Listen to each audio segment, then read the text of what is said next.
गुरु नानक देव हे शीख धर्माचे संस्थापक व 10 शीख गुरूंपैकी प्रथम गुरु होते। गुरु नानकजी यांनी संपूर्ण जगामध्ये शीख धर्म पोहोचवला आणि जगात शीखांची एक वेगळी ओळख निर्माण केली। त्यांचा जन्म 15 एप्रिल 1469 रोजी झाला। गुरु नानक हे लहानपणापासूनच धार्मिक होते। त्यांचा अधिक वेळ साधू संतांच्या सहवासात व चिंतन करण्यात जायचा। ज्ञानप्राप्तीनंतर समाजातील लोकांचे दुःख दूर करण्यासाठी ते बाहेर पडले। साक्षात्कारानंतर त्यांनी सुमारे 24 वर्षे दूरवरच्या यात्रा केल्यात, ज्यामध्ये त्यांनी विविध धार्मिक स्थळे आणि साधू संतांना भेट दिली। त्यांनी विविध चालीरीती, रूढी, श्रद्धांचा परिचय करून घेतला व दुष्ट रूढी विरुद्ध प्रचार करून त्यांना नष्ट करण्याचा प्रयत्न केला। लोकांमध्ये देवधर्माबद्दल जागृती निर्माण करण्यासोबतच त्यांनी शीख धर्माची शिकवण दिली। गुरु नानक साहेब यांनी आपल्या ग्रंथ आणि गुरुवाणीद्वारे एक सुखी जीवन कसे जगावे याचे मार्गदर्शन केले आहे। त्यांनी श्री गुरु ग्रंथ साहिब सारखे ग्रंथ आणि कविताही लिहिलेल्या आहेत। तर आज आपण या व्हिडिओमध्ये गुरु नानक साहिब यांचे 65 प्रेरणादायी सुविचार बघणार आहोत, त्यामुळे हा व्हिडिओ शेवटपर्यंत नक्की बघा। चला तर मग आजचा व्हिडिओ सुरू करूया।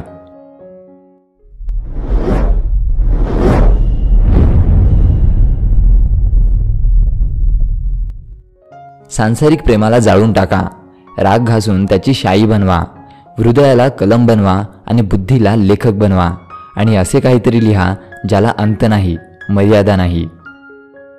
ज्याचा स्वतःवर विश्वास नाही तो कधीच देवावर विश्वास ठेवू शकत नाही। देवाच्या प्रेमाने ओतप्रोत भरलेल्या मुंगीशी सुद्धा भरपूर संपत्ती आणि अफाट सत्ता असलेले राजे आणि सम्राट यांची तुलना होऊ शकत नाही। तुमच्या स्वतःच्या घरात शांततेत राहा आणि मृत्यूचा दूत तुम्हाला स्पर्शही करू शकणार नाही।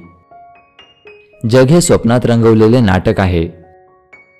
प्रत्येक व्यक्तीसाठी आपला स्वामी अन्न देतो, तुम्ही का घाबरता? फ्लेमिंगो आपल्या पिलांना मागे सोडून शेकडो मैल दूर उडतात। त्यांना कोण खायला घालते आणि कोण त्यांना अन्न खायला शिकवते याचा विचार कधी तुमच्या मनात आला आहे का? फक्त तेच बोला ज्यामुळे तुमचा सन्मान होईल। जर लोकांना कसे मरायचे हे खरोखर माहिती असते तर मृत्यूला कोणीही वाईट म्हटले नसते। ज्यांनी प्रेम केले तेच आहेत ज्यांना देव सापडला आहे। फक्त एकच देव आहे, त्याचे नाव सत्य आहे। तोच निर्माता आहे। तो कोणालाही घाबरत नाही। तो द्वेषरहित आहे। तो कधीही मरत नाही। तो जन्ममृत्यूच्या चक्राच्या पलीकडे आहे। तो आत्मप्रकाशित आहे। तो दयाळू आहे। तो सुरुवातीला सत्य होता। युग सुरू झाले तेव्हा तो सत्य होता आणि तो आजपर्यंत सत्यच आहे। मी मुलगा नाही, मी तरुण नाही, मी प्राचीनही नाही, मी कोणत्याही जातीचा नाही।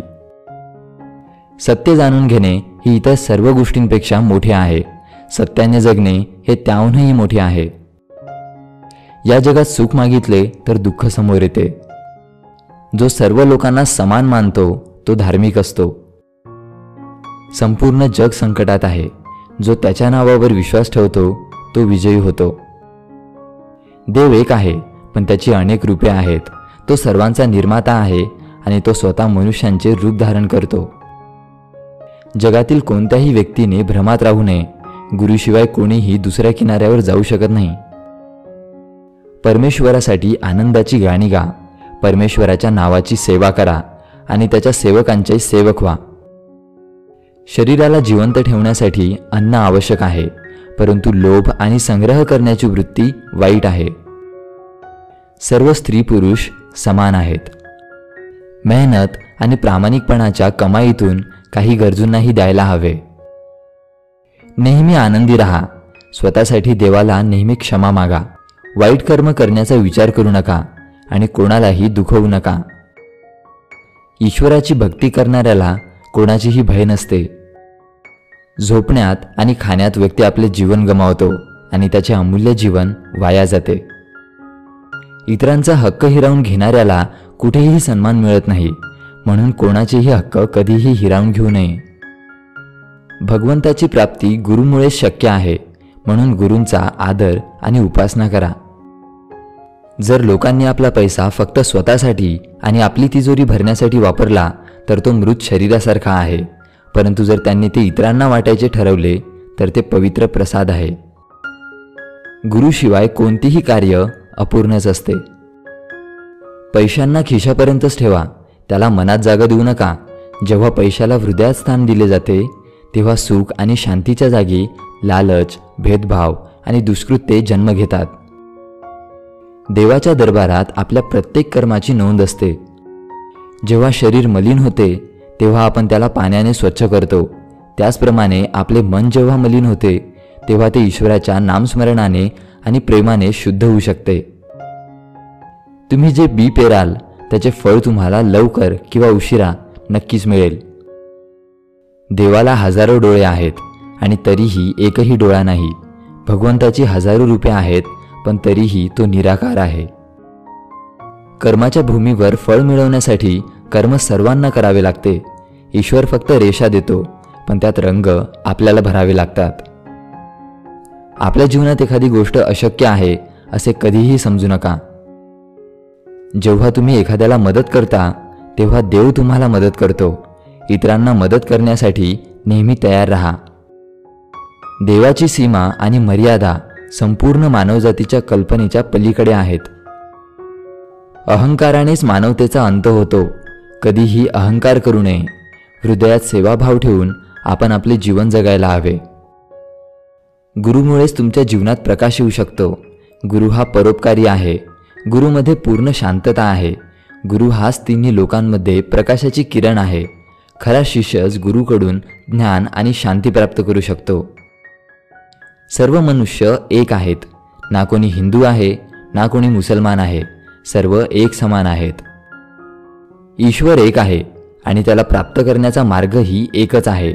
हेच सत्य आहे. तो सर्जनशील आहे आणि तो अमर आहे. त्याच्यामध्ये भय नाही आणि तो द्वेषाच्या पलीकडे आहे. त्याला गुरुच्या कृपेनेच प्राप्त केले जाऊ शकते. हे जग जिंकण्यासाठी स्वतःच्या अवगुण आणि दुर्गुणांवर मात करणे खूप महत्त्वाचे आहे. आयुष्यभर वाद घातला तरी देवाला तर्काद्वारे समजले जाऊ शकत नाही. जो सर्वांना समान वागणूक देतो तो धार्मिक असतो. धर्म फक्त माणसांमध्ये फूट पाडतो. जो माणूस सर्व धर्म, जाती आणि इतर सर्व प्रकारचे विडंबन सोडून सर्वांना समान वागणूक देतो तोच खरा धार्मिक असतो. माणसाच्या आयुष्यात दोन गोष्टी महत्त्वाच्या असतात. पहिली म्हणजे गुरुचे भय आणि दुसरी म्हणजे गुरुचे द्वार. गुरुचे भय असेल तर मनुष्य पाप करण्यापासून वाचेल आणि गुरुचा आदर असेल तर त्याच्यावर गुरुच्या दयेचा वर्षाव होत राहील. दुसऱ्याचे दुःख पाहून तुम्हालाही वाईट वाटत असेल तर समजून जा की देवाने तुम्हाला माणूस बनवून कोणतीही चूक केली नाही. कोणत्याही प्रकारच्या लोभाचा त्याग करून स्वतःच्या हाताने आणि न्यायमार्गाने कष्ट करून पैसे कमवावे. ईश्वर सर्वत्र उपस्थित आहे. तो सर्वांचा पिता आहे. म्हणून आपण सर्वांनी एकत्र प्रेमाने जगले पाहिजे. गर्विष्ठ माणूस हा आंधळ्यासारखा असतो. त्याला स्वतःचे दोषही दिसत नाहीत आणि इतरांच्या चांगल्या गोष्टीही दिसत नाहीत. तणावमुक्त राहून व्यक्तीने आपले काम सतत करत राहावे आणि नेहमी आनंदी राहावे. लोकांना प्रेम, एकता, बंधुता आणि आध्यात्मिक प्रकाशाचा संदेश द्यायला पाहिजे. जेव्हा मन पापाने अपवित्र होईल तेव्हा ईश्वराच्या नावाने ते निर्मळ होते. ईश्वराला वेगवेगळ्या नावांनी हाक मारली तरी प्रत्यक्षात देव एकच आहे. बुद्धी चांगली झाली की मन चांगले होते. देव सर्वत्र आणि प्रत्येक जीवात विराजमान आहे. अशा माणसासमोर कधीही डोके झुकवू नका जो इतरांनी दिलेल्या भिक्षेवर जगतो आणि स्वतःला धर्मोपदेशक समजतो. जो स्वतः कष्ट करून आपला उदरनिर्वाह करतो आणि इतरांची सेवा करतो तोच खरा मार्गदर्शक असतो. वेळ हातातून निष्ठत आहे. अजून किती दिवस स्वतःला फसवत राहणार आहात? अजूनही वेळ आहे. त्यामुळे तुमच्या जीवनाचा खरा उद्देश जाणून घ्या. जर कोणालाही धन किंवा इतर कोणत्याही मदतीची गरज असेल तर आपण कधीच मागे हटायला नाही पाहिजे. आपल्या कमाईचा 10वा हिस्सा परोपकारासाठी आणि आपल्या वेळेचा 10वा हिस्सा ईश्वराच्या भक्तीमध्ये लावायला पाहिजे. गुरुचा आवाज हाच ईश्वराचा आवाज आहे. तेच ज्ञान आणि निर्वाणाचा खरा स्रोत आहे. जिने जगातील महान राजा महाराजांना जन्म दिला त्या स्त्रीचा अपमान का केला जातो? भ्रष्टाचार आणि अप्रामाणिकपणाने कमावलेली भाकर कधीच जीवनात समाधान आणि परिपूर्णता आणत नाही. प्रामाणिकपणाने कमावलेली भाकरच माणसाच्या जीवनात सुख आणि समाधान आणते.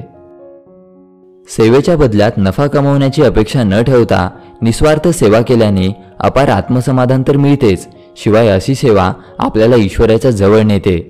आंतरिक शांती मिळवण्याचे हे एक उत्तम साधन आहे. गुरु नानक यांच्या वडिलांनी त्यांना व्यवसाय शिकवण्याचा निर्णय घेतला. त्यांनी चांगले जीवन जगावे, लग्न करावे आणि सामान्य माणसाप्रमाणे आपल्या कुटुंबाची काळजी घ्यावी अशी त्यांची इच्छा होती. एके दिवशी त्यांच्या वडिलांनी त्यांना 20 रुपये दिले आणि व्यवसाय करण्याचा प्रयत्न करायला सांगितले.